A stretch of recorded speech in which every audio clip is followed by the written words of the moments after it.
Hello, hello. This is Yuri with Moving Sales Professionals and Let's Talk Moving podcast.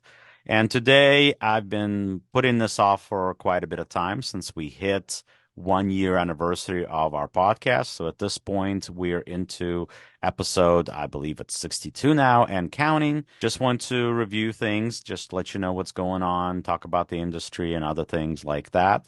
With Moving Sales Professionals in general, we have been reorganizing. We have been restructuring. We've brought in a lot of new salespeople on board. At this point, we've doubled, going towards tripled in staffing and sales. We have a lot of really great guys and gals that are joining us, and we have a lot of things that are coming. We're very excited. We've been focusing on follow-ups even more so than we do normally. So we are definitely approaching things. We're approaching how do you handle a bunch of things that we need to handle in order to book a job, in order to book a sale, right? And as far as Let's Talk Moving podcast goes, we are in episode 62. We're going to be looking to bring on a lot of interesting people in the episodes that we have ahead. And those of you guys that are listening to this podcast, if there is an individual that you would like to see or hear on this podcast, please tell me. If I'm able to, I will try to get that person on. I always do try to get somebody interesting for you. Anything that you can suggest, and if you have any connections to some of the people that you feel would be a good addition to the podcast, or if I haven't had you on and you feel that you've been in the industry a long time and you have good things to offer, please contact me. Let's talk about what we can do and what we can talk about to make this interesting, because of course, number one goal of this podcast is to be educational. And speaking of educational, I have somebody with me today that has been on this podcast before, among the first on this podcast. By popular demand, I am joined by a renowned moving guru and office move extraordinaire, Ed Katz, with the International Office Moving Institute, also known as IOMI. Hello, Ed. Hello, Yuri. I wish you had told me you're recording this. I would have shaved and showered. I found out 5 minutes ago this is going to be recorded. I better dim the lights. I don't want them to see what I look like. Oh, come on, Ed. You're younger than majority of us out there. In moving, 1 year is like 10. So for you, you're basically being reborn, and we appreciate that, of course. Oh, thank you. Born again. I am. Thank you. You are, absolutely. So what we want to talk about, so this is a state of the union of our podcast, the Moving Sales Professionals, and of course, we want to talk about the state of the union of moving today. We've just went through 2 pretty tough years for a lot of us.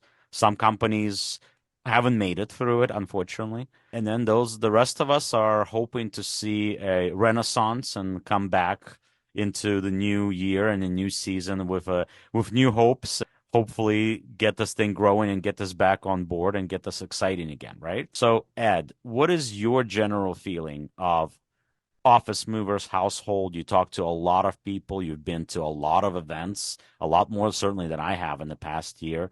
So what is the general feeling out there? What do you think? What are you hearing? I don't think there's a consensus. It depends who you talk to. I have spoken in the last month to somebody who's the guy in charge of sales for the company nationwide. That's a big household good interstate service provider. Behind closed doors, their revenue is down 30%. So that sounds pretty gloomy, but I have as recently as 3 weeks ago been with a client in Chicago whose business before he signed up and enrolled in our IOMI online office moving training was 100% local household good revenue. And he doesn't have enough trucks or enough equipment or enough manpower to fill the need. So I told him, when the demand exceeds the supply, what do? Raise your prices. Well, he has. He renders a premium service. He really has differentiated himself in the marketplace, and he charges a premium price. Most of his clients have to get in the queue. He doesn't have unlimited resources. Everyone he sends out has been trained. I'm talking about the household good arena. They have experience, they're professional, and that negative is a positive for him because he said, you have to let me know as early and as soon as possible so I can put you in line so that we want to render the service that you expect. It's all over the court. I started my moving company in Atlanta a lifetime ago in 1976 during the worst recession Atlanta had seen since the Civil War. I kid you not. They had way overbuilt office buildings in Atlanta. If you could breathe and could sign a personal note, you could borrow money from the banks. And they had construction loans at 17, 18, 19%. And the bank's attitude was, well, if you guarantee this personally, you wouldn't borrow the money unless you knew you could pay it back. So they made the loans. Overnight, the oversupply nearly devastated, really did devastate the real estate industry. The tenants they leased to were not quality tenants. They couldn't pay the rent. When they didn't pay the rent, there was no cash flow. When there was no cash flow, the developers couldn't service the debt. And probably, I'm not exaggerating, probably 50, 60% of all office buildings in Atlanta, and most of which were new, went back to the bank or the insurance company that financed the loan in the first place. So there was a tremendous vacancy rate, as there is today in the marketplace.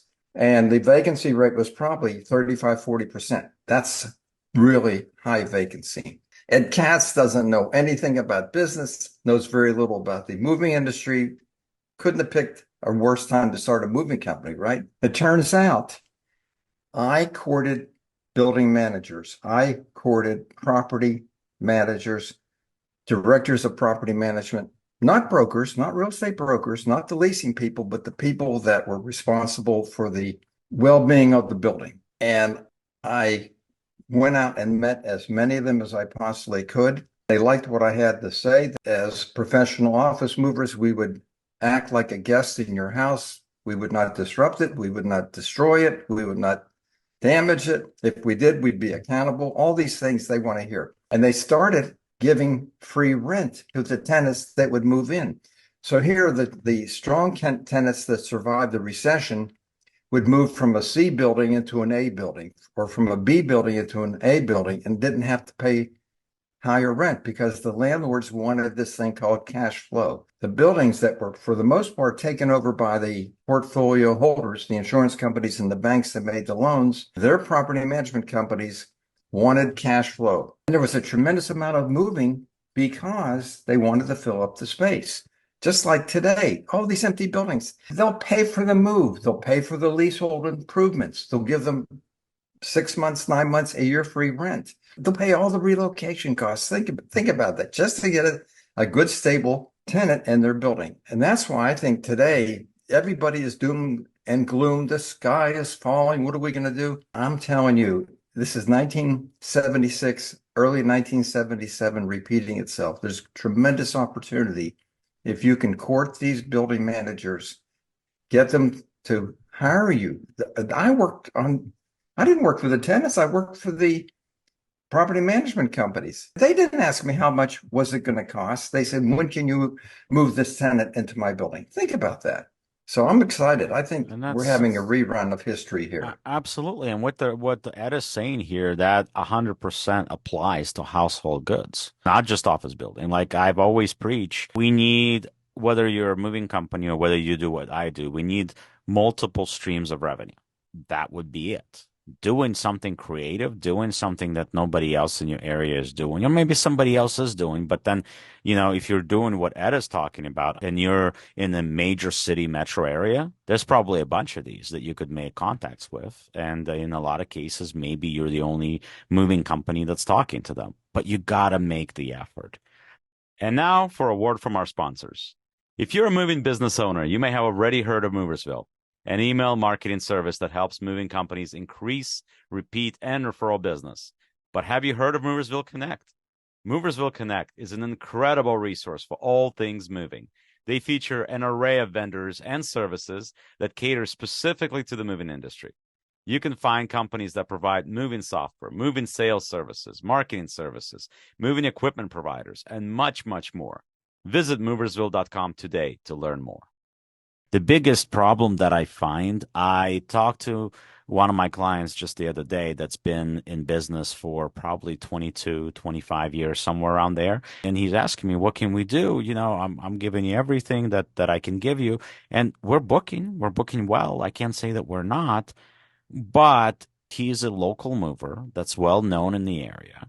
And he's used to having a lot more business and a lot more referrals coming to his way, and they're not. part of it, of course, is there's not as much money to go around right now. But the other part of it is that it's being creative and doing new things. I think one of the biggest problems that established movers that have been established for a long time have is that they get in the pattern of doing the same exact thing over and over and over again because it's worked for them for a lot of years. But it's not going to work today.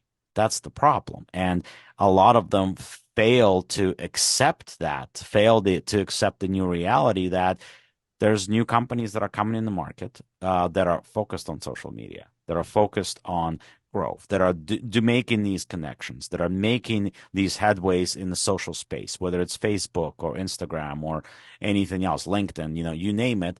They take over all these spaces.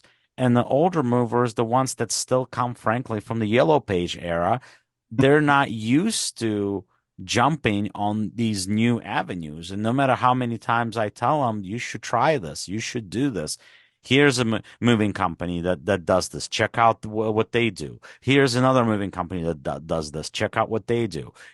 There's methods that are out there, and there's companies that are out there that do these things that you guys can do. There's always something that you can follow. I mean, we are in a copycat world, but at the same time, if it's working for somebody, why won't it work for you? I agree.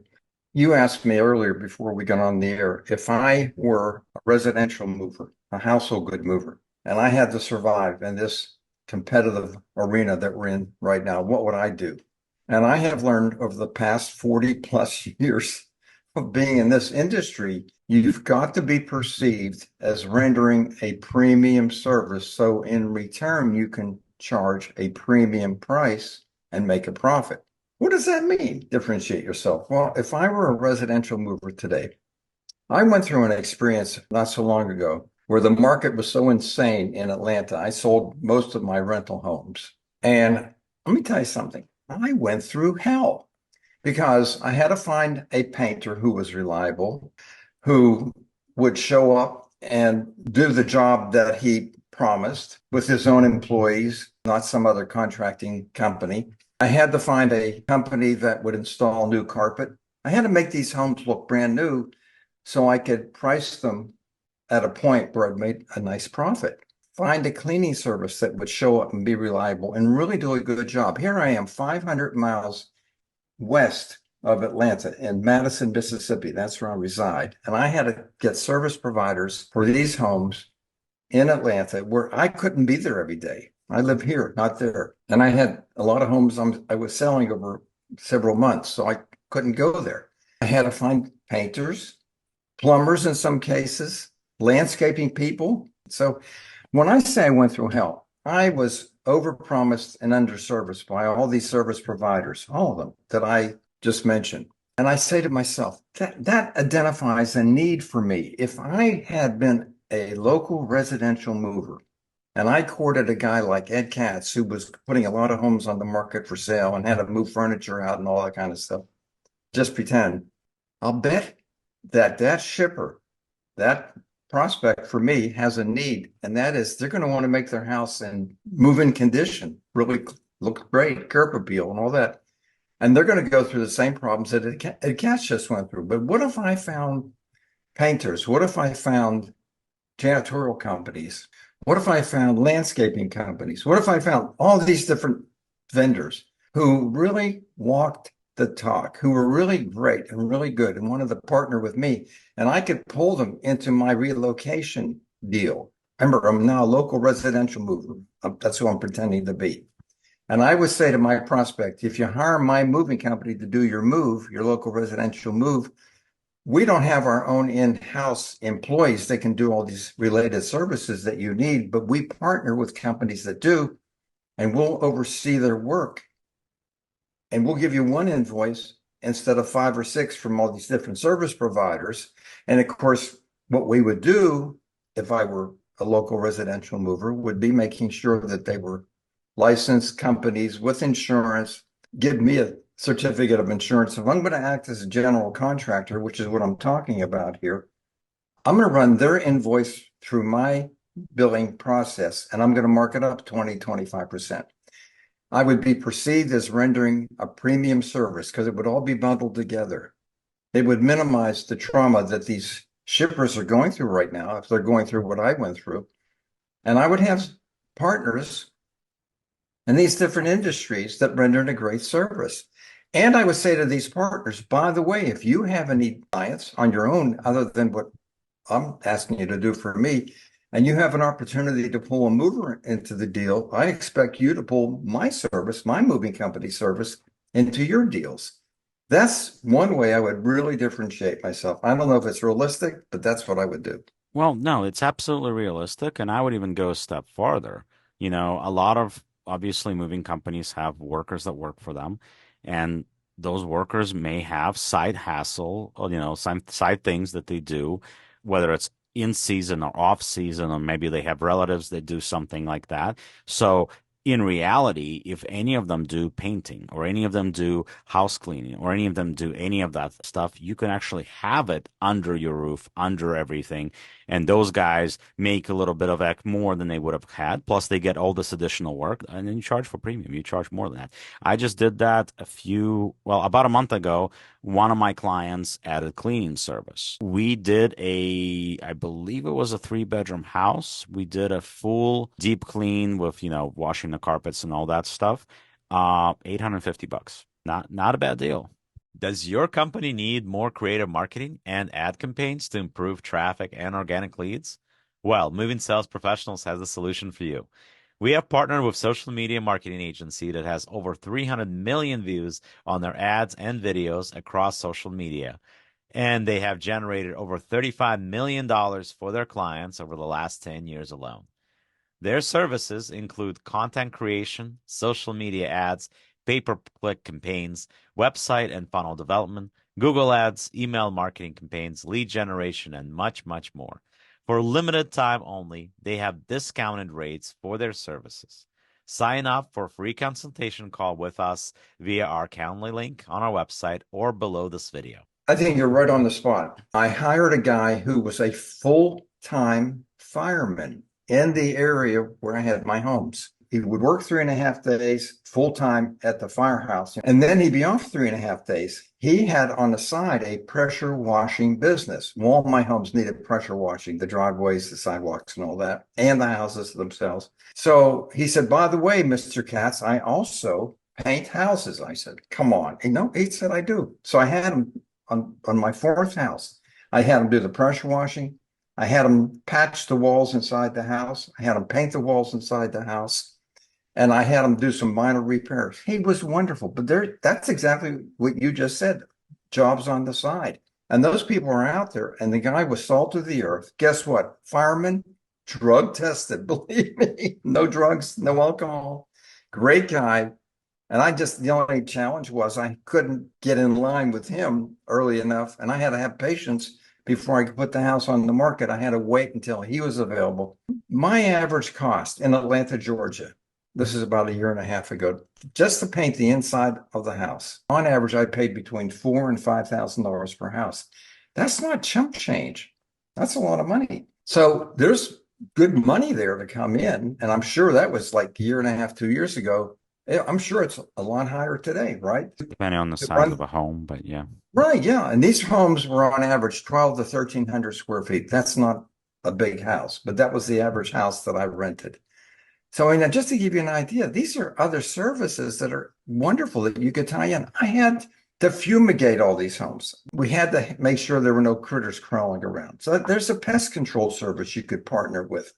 Anything related to getting the house ready to be sold would be somebody that could be a potential partner for a local moving company that you checked out, that you made sure had insurance, that was legitimate, that didn't hire thieves. The point I'm trying to make is there's opportunity here if they can not follow the followers, Yuri, and blaze their own trails and not worry about what everybody else is doing. Yeah, You know make yourself a one-stop shop.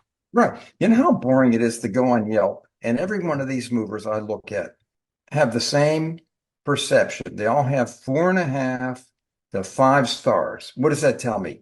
There's no such thing as limited liability at 60 cents per pound per article. They're paying replacement value for every claim they have, so they get a great good rating on Yelp. Yeah, that's the reality of Yelp, unfortunately. Okay, so how is that a differentiator if everybody you compete against has the same 4.5, 5-star rating and everybody loves them? It's not a differentiator, right? I mean, it's things like that. It's working with like Habitat for Humanity or working with Food for Hunger. Like there's so many different charities. Do something different that nobody else in your area does. Right. I Make agree. yourself different. We're Americans living in this country. We're suckers for charity. We're suckers for being able to help make, well, most of us anyway, make this world a better place, right? So as movers, if we offer them an opportunity to do that, that's not going to cost them an arm and a leg. And in order to do that, the minor thing that they need to do is choose us, choose that specific moving company to move them to be able to support a greater cause, whatever it may be. Why not? It can be whatever cause. You pick one. You can partner up with anything. Look, I'm pulling things out of the air right now, but if I owned a local residential moving company right now, I'd be asking residential real estate agents and my clients who are my shippers who are I'm moving, and I would go out and do an estimate. You know what I would say? I would say, in addition to our rendering you a competitive price for the service we render, what are some of your other needs? What are your worst nightmares on this move that's coming up? You and I, Yuri, may have just scratched the surface with what we just identified. If you would always ask a shipper whether you're going to get the move or not, in addition to rendering a premium service, is there anything else that you have a need for that we might be able to give you some advice, get you some help? You will be shocked at what they say. That's how I differentiated myself when I had my moving company. I kept asking clients or prospects, in addition to a competitive price, what are your worst nightmares? What issues keep you awake at night? And they kept saying the same thing. We're just moving 6 miles down the road. Why do we have to empty and pack the contents of our desks, cadenzas, and our lateral file cabinets?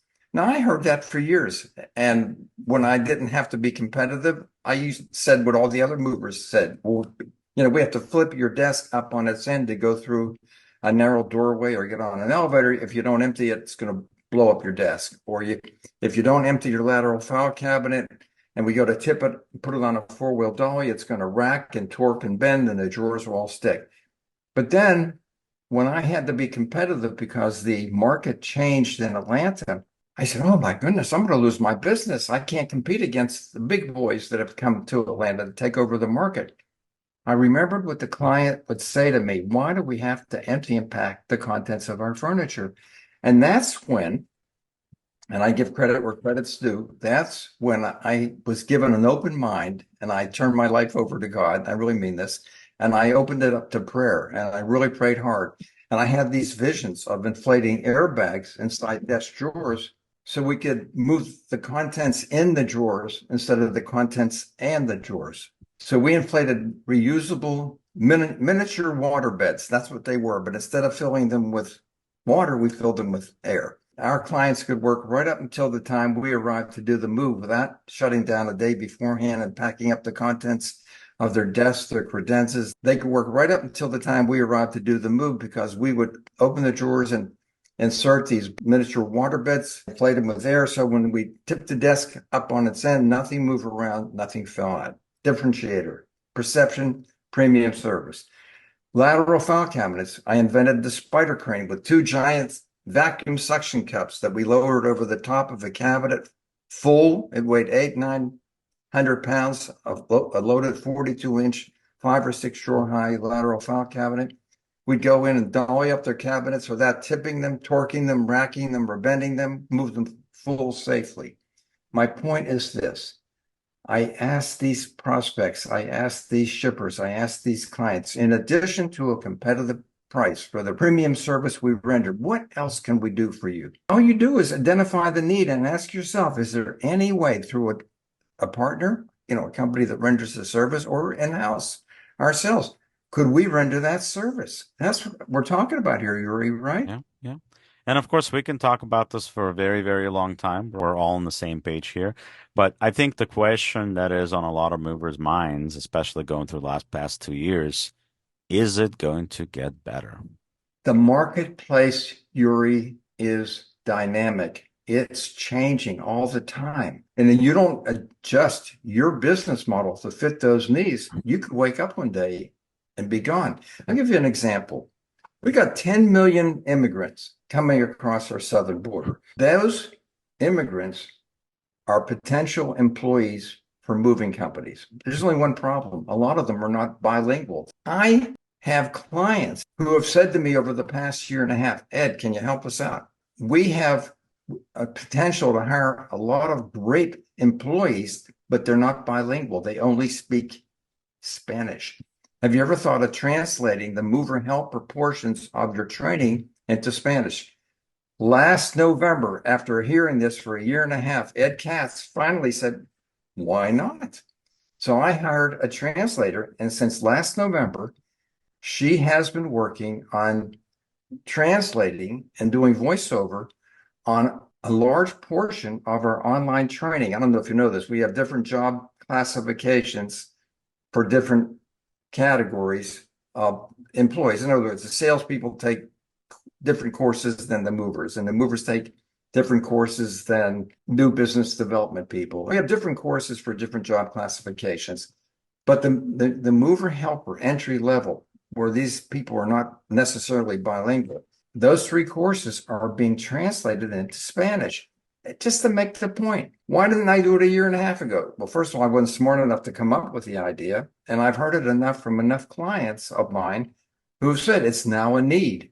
It's going to be a bigger need. So we're having the English version, and now we're going to have the Spanish version. And I learned there's not just a Spanish Sure, version. sure. And at There's the end of the day, Argentina. Yeah, there's right, there's Argentina Spanish. Portuguese There's too, right, Mexican Spanish. I mean, I'm right. learning all this stuff. We're getting it all in. Right. And I think that I agree with that. I think you hit the nail on the head there because we need to adjust to the market. We need to adjust to things. And at the end of the day, whether they speak Spanish and don't speak English or Portuguese or Russian or Ukrainian or anything else, I think all of us can agree, and everybody that's listening to this podcast can agree that the quality of labor, whether it's salespeople or whether it's movers or whether it's anybody else, it's deteriorated a lot over past 2 years. I personally will tell you, I've had quite a few people that I've had to let go that had the skill but didn't have the work ethic. And there's nothing worse when you're looking at somebody like, wow, you got all the skill in the world, you just don't apply it, and it sucks.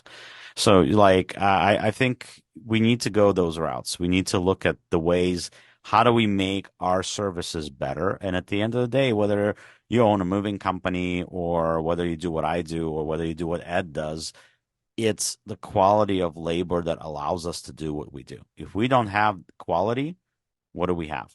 Like our companies would shut down if you don't have quality. That's They're right. going to show up on the day of the move or handle the sale or handle training or anything else that's going to allow us to grow. So once again, be creative. Be creative, be creative, be creative. Come up with new things. Differentiate yourself. Look for different avenues. That's what we're saying to you. Don't stay stagnant. Don't repeat what you've done in the past that's not working today. If it didn't work a year ago, you can pretty quickly see that it's not working now. And if it's not working now, what makes you think it's going to start working in 6 months or a year again? You need to adjust. And if you don't adjust, you will perish. That's the reality of it. And of course, we can talk about this all that we want, but our time is getting limited here and we don't want to bore you guys. But it's been a pleasure having you, Ed, as always. It's always great to talk to you, whether it's on the Zoom call or a podcast or in person. It's great. Please check out IOMI. We're going to put a link out so you can look at that. And the one, please like and subscribe. Let's Talk Moving podcast. Please contact us if you need any sales help. And once again, thank you very much for joining us. And as I always say, the world moves on its own, so let the professionals move yours for you. Thank you so much for joining us at Katz. Thank you. It's been an honor. Thank you, Yuri. No, pleasure is all mine. And the guys, we'll talk to you all soon.